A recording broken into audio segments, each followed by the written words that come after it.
نظر ڈالیں گے عالمی خبرنامے پر۔ سعودی عرب نے روس اور یوکرین کے درمیان جاری تنازع کے حل کے لیے ثالثی کا کردار ادا کرنے کی پیشکش کر دی ہے۔ روس کے صدر ولادیمیر پوٹن نے سعودی ولی عہد شہزادہ محمد بن سلمان سے ٹیلی فونک پر رابطہ کیا۔ دونوں رہنماؤں کے درمیان دو طرفہ تعلقات اور باہمی دلچسپی کے امور سمیت یوکرین کے مسئلے پر بھی بات چیت ہوئی۔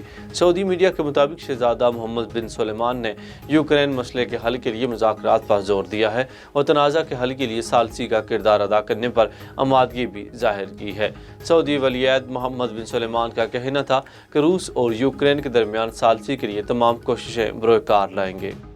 امریکی سینٹ نے ڈونلڈ بلوم کو پاکستان کے لیے امریکی سفیر تعینات کرنے کی منظوری دے دی ہے۔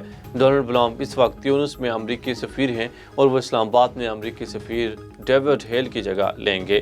امریکی وزارت خارجہ کا کہنا ہے کہ پاکستان سے شراکت داری علاقائی سیکیورٹی کے لیے اہم ہے۔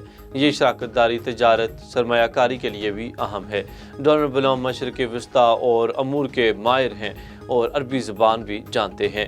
وہ کابل، مقبوضہ بیت المقدس، قاہرہ، بغداد اور کویت میں امریکی سفارتی مشنر میں کام کر چکے ہیں۔ یوکرین کے سب سے بڑے جوہری پلانٹ پر روس کی بمباری، جوہری مواد کے اخراج کا خطرہ۔ یوکرین کے شہر انبردار کے جوہری پلانٹ پر روس کی شیلنگ سے جوہرا پلانٹ کی عمارت میں آگ بھڑک اٹھی۔ میئر انبردار نے جوہری پلانٹ پر شیلنگ سے عمارت میں آگ لگنے کی تصدیق کرتے ہوئے کہا کہ یوکرین کے سب سے بڑے جوہری پلانٹ میں جوہری خطرہ پیدا ہو گیا ہے۔ میئر کا مزید کہنا ہے کہ روسی ٹینک انبردار شہر میں داخل ہو گئے ہیں اور روسی حملے میں ہلاکتیں بھی ہوئی ہیں۔